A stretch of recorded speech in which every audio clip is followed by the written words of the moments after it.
नमस्कार, मी डॉक्टर दिनकर पतंगे, यलामादेवी प्रतिष्ठानच्या एक सन्माननीय सदस्य या नात्याने मी आपल्यासमोर आहे. आमच्यासोबत या यलामादेवी प्रतिष्ठानचे सन्माननीय अध्यक्ष आदरणीय शादूरावजी डफळे हे आमच्यासोबतच आहे. यावर्षी यलामादेवीची यात्रा ही दिनांक 15 डिसेंबर ते 19 डिसेंबर अखेर भरवली जाणार आहे.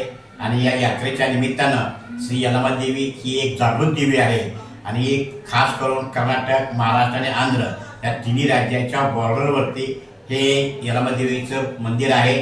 आणि एक लोकांची परंपरा आहे किंवा ही नवसाला पावणारी देवी आहे आणि यासाठी आपल्याला जाणं गरजेचं आहे अशी एक भाविकांची भावना तयार झाल्यामुळं ही मोठ्या संख्येने भाविक या यात्रेसाठी येतात.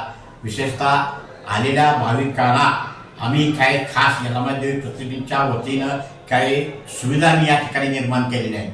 त्याचबरोबर या ठिकाणी जे शासकीय यंत्रणा आहे त्यामध्ये आरोग्य विभाग आहे, त्याच्याचबरोबर तुमचा मार्केटिंगचा विभाग आहे, सिटी बसेसचा व्यवसाय आहे, ST बस स्टँड आहे, त्याचबरोबर तुमचा आरोग्य विभाग, त्याचा पारंपरिक रस्ते, दळणवळण, लाईट, MSEB, स्वच्छतागृह, नगर परिषद या सगळ्या वेगवेगळ्या विभागामार्फत या ठिकाणी अनेक सुविधा खास करून आम्ही त्या भाविकासाठी निर्माण केलेल्या आहेत. आम्ही आवाहन करतोय भाविकांना की आपण या ठिकाणी यावं, आपण शांततेने दर्शन घ्यावं.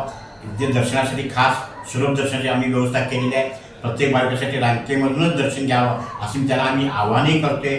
त्याचबरोबर मंदिरात आल्यानंतर मंदिराच्या गाभाऱ्यामध्ये प्रवेश केल्यानंतर भाविकांना दर्शन घेतल्यानंतर शांततेनं मंदिराच्या उजव्या बाजूनं बाहेर जाण्याचा मार्ग आहे ह्याची आम्ही व्यवस्था केलेली आहे. त्याचबरोबर या ठिकाणी आल्यानंतर नारळ फोडण्याची देखील व्यवस्था आम्ही स्वतंत्ररित्या केलेली आहे. त्याचबरोबर जे भाविक गंध घेतात तेव्हा नैवेद्य जातात त्यांना खास करून महिलांच्यासाठी स्वतंत्र स्वच्छतागृह, स्नानगृहाची व्यवस्था केलेली आहे. त्याचबरोबर जे पुरुष मंडळी आहेत यांच्यासाठी देखील स्वतंत्र स्नानगृह आणि शौचालय ह्याची आम्ही या ठिकाणी व्यवस्था करण्यात आलेली आहे.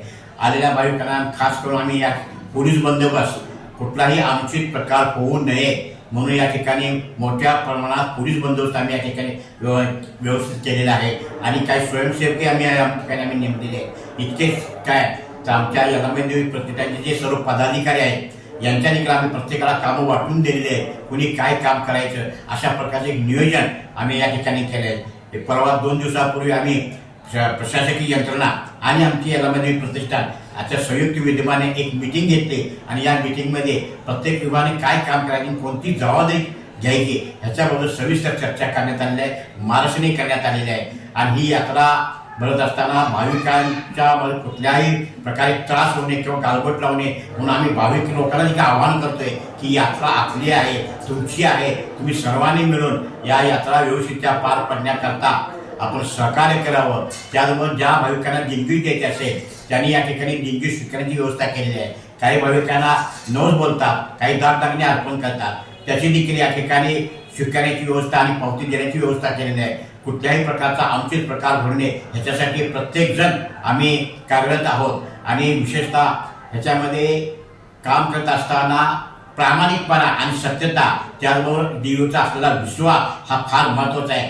या दृष्टीनं आम्ही सर्वजण ही यात्रा आम्ही यशस्वी करू असं माझा ठाम विश्वास आहे. मी भाविकांना पुन्हा एकदा विनंती करतोय की आपण मोठ्या संख्येने उपस्थित राहावं, शांततेने दर्शन घ्यावं. या ठिकाणी करमणुकीसाठी भरपूर सुविधा या ठिकाणी आलेली आहे, त्याचाही तुम्ही आनंद घ्यावा एवढीच या ठिकाणी यलामादेवी प्रतिष्ठानच्या वतीने मी सर्व भाविकांना विनंती करतोय. धन्यवाद.